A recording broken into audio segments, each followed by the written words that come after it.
Who won and lost last night's Republican debate? I agree with most commentators for once that Rubio clearly lost the debate.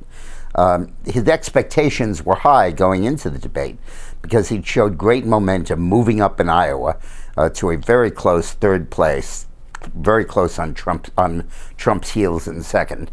And the Cruz had stumbled going into New Hampshire, and Rubio looked like he was poised to take the lead, or at least finish a strong second to Donald Trump. Instead, he just absolutely fell apart, largely under the withering cross-examination of Chris Christie, who, I don't know if he'll be a good president, but he sure is a good prosecutor. Christie kept pushing Rubio, saying this is what a politician does in Washington: a drive-by shooting, meaning a negative, and then the last 25 seconds are canned copy that he's memorized. So Rubio did exactly that. He attacked Christie, and then he went into his 25 seconds of Obama's doing all this deliberately because he wants to hurt the country and change America. And then Christie said, "Don't you have anything else to say other than that canned copy?" And Rubio replied by repeating it again.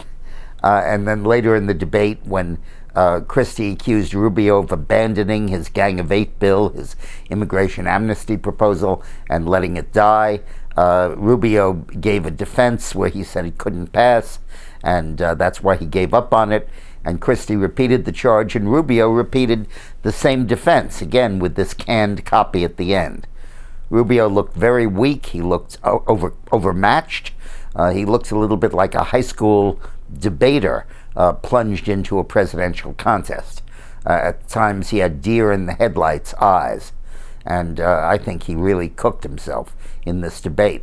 I think his endless repetition of these same talking points, whether they made sense or not, reminded me of when Governor Rick Perry, in the 2012 debate against Romney, said we have to abolish 3 agencies, and then he couldn't remember what the 3 were. It was that kind of a moment for Rubio. Now, in terms of the other performances, Trump did well. He was Trump, as usual. A little vague on specifics, but very aggressive, feisty, and truth-telling. His best moment came when he said the whole audience was booing him because it was made up of campaign contributors to the Republican Party. We sort of ran against the audience, not just the media. I thought that Cruz was excellent. I think he made his points well. One point that he did make, that medical care will be rationed under socialized medicine, which Trump had flirted with, might resonate throughout the campaign. Christie, of course, did very well. His was the best performance. And Bush, who joined Christie in piling on Rubio, was also quite good. I thought Carson was basically out of it. And I thought Kasich is, as always, the Democratic Party's favorite Republican. And while that has some traction in New Hampshire, where independents and Democrats can vote in the Republican primary, I'm not sure if it has any traction afterwards. The question really is, where does this debate leave the field as we approach the New Hampshire primary? Going into the debate, Trump was in the mid-20s. Rubio was hot on his heels, maybe in the low 20s or high teens. Kasich was doing well. Cruz had faded down to the low teens, and Christie and Bush and everybody were below 10. Now I think Christie's moved up, Bush has moved up, Rubio has moved down, Cruz has moved up, and Trump stayed about the same. So it would project to a victory for Trump with a pretty good second-place finish by Cruz, and then a relatively packed third-place tie among Kasich, Christie, Bush, and maybe Carson in there too with evangelical votes.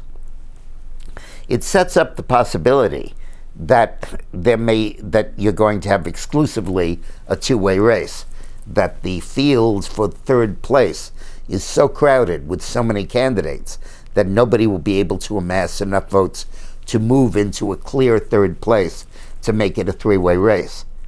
South Carolina could clarify things, but remember that unless you have a clear three-way race by March 1st, it's going to be a two-way race, Because on March 1st, in those primaries, Super Tuesday, 700 of the 2,400 delegates are selected. At that point, you have to have more than 20% of the vote to get a single delegate. In some states, 15, but Texas and other big states, 20.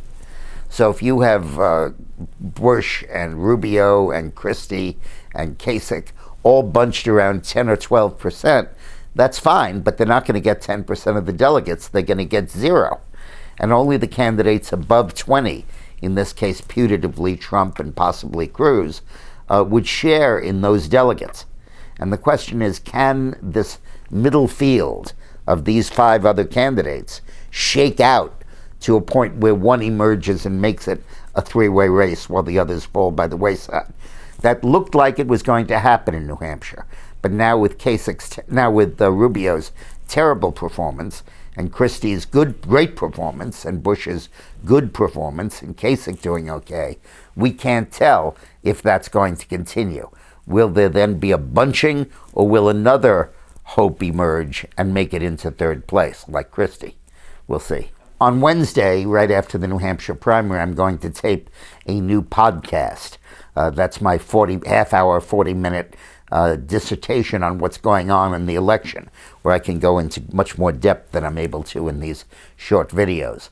So on Wednesday morning, click on the link that'll be attached to the video, or go to dickmorris.com, or go to itunes.com, or podcast1.com, and listen. We'll be discussing in depth how this field is shaking out.